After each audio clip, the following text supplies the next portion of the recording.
Hello everyone, welcome to the online platform of Rao's Academy for Competitive Exams. This is a special lecture series on Chief Ministers of Madhya Pradesh.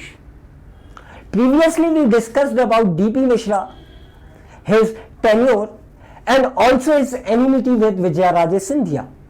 And in today's session we will be discussing about Govind Narayan Singh, the first non-Congressy Chief Minister of the state, and Raja Naresh Chandra Singh, first and only tribal Chief Minister of Madhya Pradesh.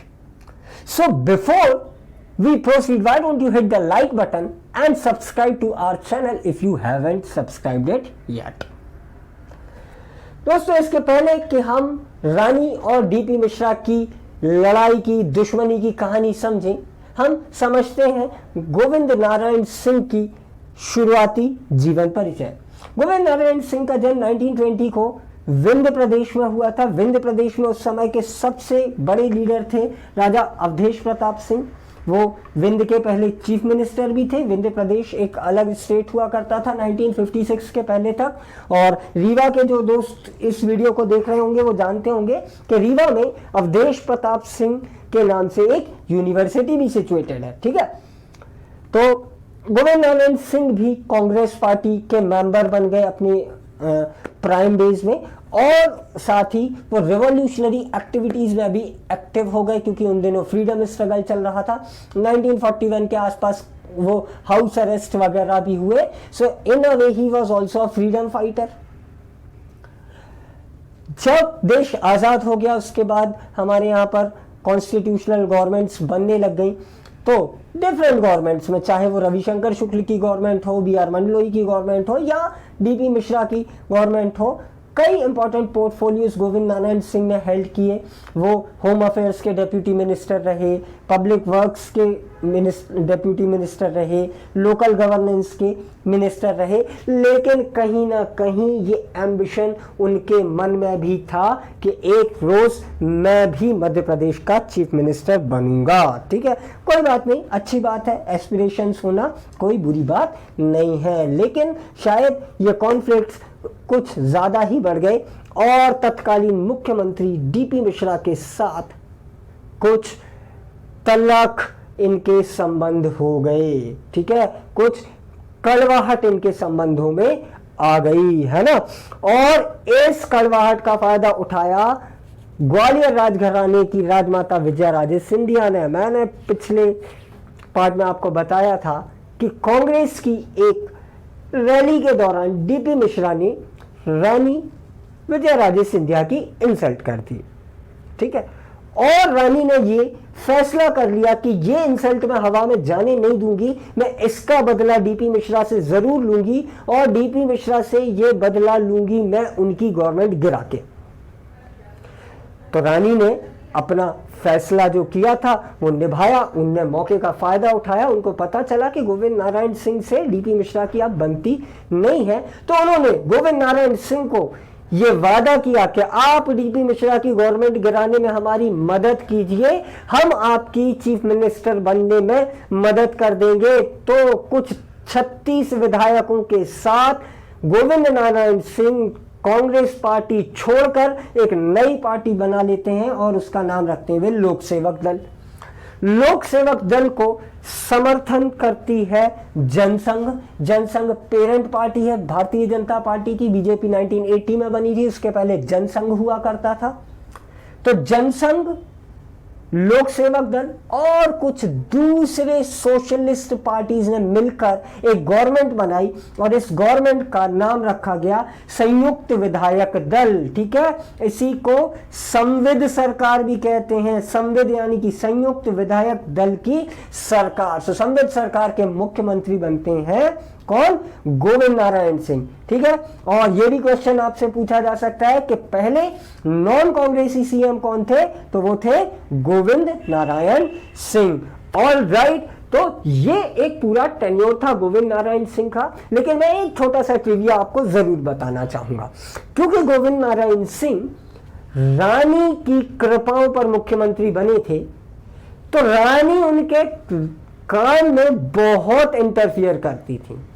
यूं समझ लीजिए कि CM तो गोविंद नारायण सिंह थे, लेकिन super CM थी विजया राजे सिंधिया।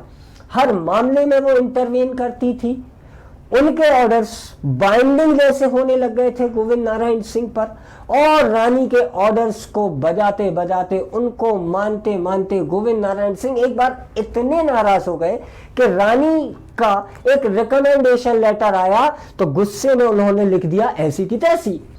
जब वो लेटर रानी के पास पहुंचा तो वो बड़ी नाराज हुई और गोविंद नारायण सिंह को पूछा ये क्या है भाई, और उन्होंने तुरंत जवाब दे दिया कि नहीं, मेरा मतलब था जैसा का तैसा, डू एज प्रपोज्ड। लेकिन बहुत टाइम तक ये चल नहीं पाया और गोविंद नारायण सिंह वापस जाकर कांग्रेस में मिल जाते हैं। ठीक है, वापस कांग्रेस में जाकर मिल जाते हैं। इस तरह से वो मुख्यमंत्री के पद से रिजाइन कर देते हैं और नए चीफ मिनिस्टर बन जाते हैं राजा Naresh Chandra Singh. Test of fate था, किस्मत ने बाजी मारी। सरंगढ़ के महाराज थे। सरंगढ़ रायगढ़ डिस्ट्रिक्ट छत्तीसगढ़ में आता है, वहां के महाराजा थे। लेकिन जब देश हमारा आजाद हो गया उसके बाद 1 जनवरी 1948 को वो यूनियन ऑफ इंडिया के साथ उन्होंने अपने प्रिंसली स्टेट का मर्जर करा लिया और कांग्रेस पार्टी ज्वाइन कर ली। 1951 में पहली बार जब विधानसभा के चुनाव हुए, वो चुनाव लड़े और जीत गए और उनको कैबिनेट मिनिस्टर बनाया गया इलेक्ट्रिसिटी और पब्लिक वर्क्स डिपार्टमेंट का। ठीक है, पहले चीफ मिनिस्टर की सरकार में। उसके बाद 1955 में वो मध्य प्रदेश के पहले ट्राइबल वेलफेयर मिनिस्टर बने। ये भी एक महत्वपूर्ण क्वेश्चन हो सकता है। ट्राइबल रिलेटेड क्वेश्चन एमपी में बहुत पूछे जाते हैं। साथ ही हमारे कॉन्स्टिट्यूशन में एक स्पेशल प्रोविजन है कुछ स्टेट्स में, जिनमें मध्य प्रदेश भी है, कि कुछ ट्राइबल मेजॉरिटी वाले स्टेट्स में एक ट्राइबल वेलफेयर मंत्रालय भी होगा स्टेट गवर्नमेंट में। कौन से वो स्टेट्स हैं आप कमेंट सेक्शन में जरूर लिखकर बताइए। ठीक है, तो 1955 से लेकर 1969 तक लगातार 14 इयर्स तक वो ट्राइबल वेलफेयर के मिनिस्टर रहे। ठीक है, 1969 में गोविंद नारायण सिंह के कांग्रेस में जाने के बाद वो मुख्यमंत्री बन जाते हैं, लेकिन सिर्फ 13 दिन मंत्री रह पाते हैं और गवर्नमेंट गिर जाती है। ठीक है, और गवर्नमेंट गिर जाती है, ज्यादा टाइम वो चल नहीं पाती है। इस सारे घटनाक्रम से इतने ज्यादा दुखी हो जाते हैं राजा नरेश सिंह कि वो एक्टिव पॉलिटिक्स से संन्यास ले लेते हैं। He resign from post of chief minister, साथ ही अपनी विधानसभा से भी रिजाइन करते हैं और फाइनली पॉलिटिक्स को क्विट कर देते हैं। और उसके बाद वो छत्तीसगढ़ में ट्राइबल वेलफेयर के लिए काम करने लगते हैं, सोशल वर्क में सक्रिय हो जाते हैं। सो ये थी कहानी गोविंद नारायण सिंह और राजा नरेश चंद्र सिंह की। इसी तरह के और भी इंफॉर्मेटिव, कॉन्सेप्चुअल और फैक्चुअल लेक्चर्स के लिए आज ही ज्वाइन कीजिए राउस एकेडमी में बैचेस। एमपीपीएससी और यूपीएससी के बैचेस हमारे यहाँ पर प्रारंभ हो चुके हैं। सीट्स लिमिटेड हैं, इसीलिए जल्दी कीजिए और अपनी तैयारी को और बेहतर बनाइए। Thank you for watching this video. I hope you like this video and if you like it, please also hit the like button and comment your feedbacks and doubt if any, and press that subscribe button to never miss any update. Also follow us on Instagram and Facebook. The handles are given in the description. Stay tuned with us to gear up your preparation. All the very best.